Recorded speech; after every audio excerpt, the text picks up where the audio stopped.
안녕하세요. 책방하는 목사 이현욱입니다. 오늘은 지난 시간에 이어서 정의 실천에 대해 나눠야 하는데요.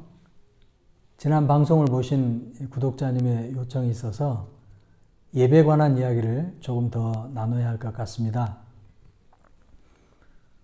전도서 7장 14절을 보면 형통한 날에는 기뻐하고 곤고한 날에는 되돌아보라는 말씀이 있는데요. 뭔가 하는 일이 잘 안 되고 꼬일 때는 해오던 대로 하려고 하지 말고 잘못된 것이 있지는 않은지 아니면 빠뜨린 것이 있지는 않은지 돌아보라는 그런 얘기입니다. 그러니까 전통을 지키려고 하는 것보다는 개혁하려고 하는 것이 이럴 때는 훨씬 더 중요하고 더 필요한 일이라는 그런 이야기인 거죠. 지금 기독교회와 기독교인들이 처한 상황도 그런 것 같습니다. 탈종교화의 흐름이 아주 거세고요. 종교다원주의 기세에 밀려서 기독교회가 아주 고전을 면치 못하고 있죠. 제 역할을 하지 못하고 있는 게 현실입니다. 그러니까 우리도 그동안 해오던 대로만 하려고 하지 말고 잘못된 것은 없는지 또 빠뜨린 것은 없는지 돌아보고 성찰해서 반성해서 원래의 그 정체성, 본래 교회가 가지고 있는 그 기능, 그것을 회복하도록 노력하자는 겁니다. 이건 없던 것을 새로 만들어내야 한다는 그런 이야기는 아니고요. 원래의 본질을 원래대로 드러나게 하자는 거죠. 그래서 그 원래의 것을 우리가 살고 있는 지금의 시대에 적용해 보자는 겁니다. 이게 바로 개혁 아니겠습니까? 물론 개혁해야 한다는 건 너무나도 잘 알겠는데 개혁을 기대할 수 없는 그런 상황이 있을 수도 있겠죠. 그럴 때는 이전 것을 버려야 한다고 생각합니다. 새술은 새 부대에 담던 말이죠. 안 그러면 새술도 버리게 되고 새 부대도 못 쓰게 되고 말죠. 그래서 아깝다고 못 버리고 익숙한 것이 좋다고 못 버리면 굳어지고 둔해지고 무뎌져서 서서히 그 생명력을 잃게 되고 마는 겁니다. 우리가 드린 예배도 이런 마음 자세로 돌아봐야 한다고 봅니다. 예배가 뭔지, 예배 본질이 뭔지 그 본래의 의미를 조심스럽게 복원해내서 다시 한번 가다듬을 필요가 있다는 거죠. 성경을 보니까 예배와 관련해서 사용된 말이 세 가지 정도 되는 것 같습니다. 창세기 2장 15절에서 사용된 경작하다는 말이 있고요. 구약 성경 여기저기에서 아주 많이 사용된 제사드리다는 말이 있습니다.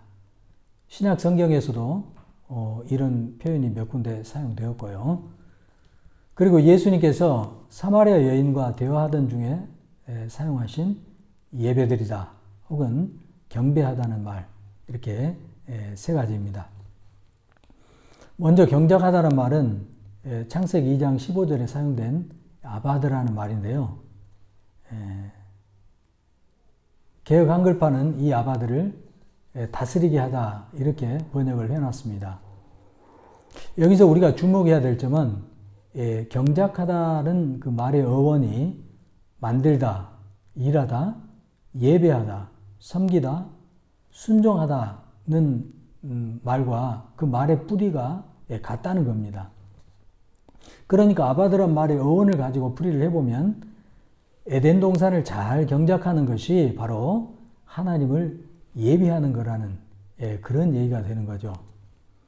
자기에게 주어진 삶, 관계, 그리고 역할 속에서 그 맡겨진 소임을 다함으로써 하나님을 잘 섬기는 것. 삶이 곧 예배가 되어야 하고 하는 일이 곧 예배가 되어야 한다는 그런 이야기가 되겠습니다. 그리고 삶과 하는 일이 예배가 되려면 당연히 삶과 일 속에 하나님의 뜻이 드러나야겠죠. 이게 바로 예배 본질이고 신앙생활의 핵심이라는 겁니다. 두 번째로 제사드리라는 말인데요. 히브리어로는 제바흐고 헬라어로는 디시아입니다. 두 가지 모두 신께 희생 제물을 드리는 것. 다시 말해서 구약의 율법 체제를 따라 짐승의 피를 흘려 제물을 바치는 것을 의미합니다. 신약에서 이 말이 사용될 때는 대부분 구약을 인용하는 과정에서 사용되었고요. 여기서 우리가 다시금 생각하고 확인해야 할 것이 우리가 지금 율법이 주관하는 시대에 살고 있지 않다는 겁니다. 우리는 지금 율법적 평가를 넘어서는 은혜의 시대에 살고 있는 사람들이죠. 잘 아시다시피 예수님의 죽음으로 율법이 요구하던 모든 죄값이 다 치러졌지 않습니까? 하나님이 원하시는 정의를 예수님께서 십자가 죽음으로 이루신 거죠. 이 이야기는 희생제사를 규정하던 율법이 완성되었다는 거고요. 따라서 더 이상 희생제사의 규정을 따라 제사 드릴 필요가 없어졌다는 그런 얘기가 되겠습니다.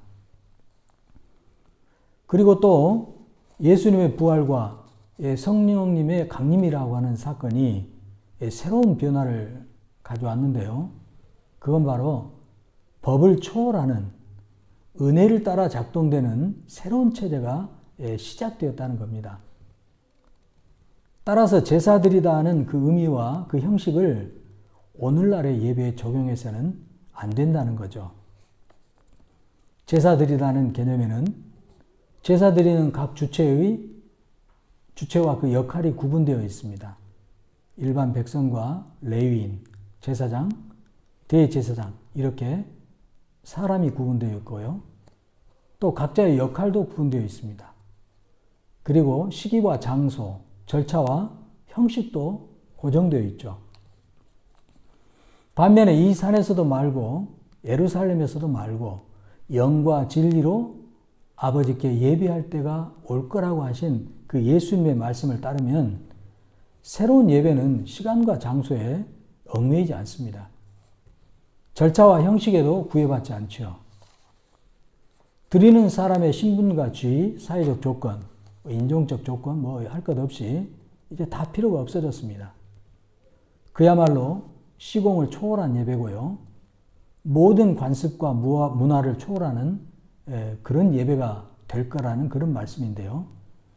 예배를 받으시는 하나님과 예배를 드리는 사람 사이에 어떤 거추장스러운 것도 가로막을 수 없는, 있을 수 없는 완전히 개방되고 완전히 자유로운 새로운 그 예배 형태가 올 거라는 그런 말씀을 하셨습니다. 그런데 어떻게 드리는 사람이 제한되고 시간과 장소가 고정되어 있고 절차와 형식으로 얽매여 부자유스러운 그런 제사드리다 하는 개념의 그 제사를 오늘날의 이 새로운 예배에 사용할 수 있겠냐는 그런 이야기입니다. 물론 담겨져 있는 그 의미는 이어질 수 있겠죠. 얼마든지. 하지만 그것이 가지고 있는 외적인 모습은 이어질 수 없고 이어져서는 안 된다는 거죠. 물론 하나님의 뜻을 행하는 과정에서 지금도 자기 권리를 포기하고 희생의 대가를 치를 수도 있다는 것을 보면 제사 드리다는 의미가 여전히 필요하다고도 볼 수 있겠죠. 하지만 이제 그 의미는 이미 새로운 예배 속에 다 녹아져 있습니다.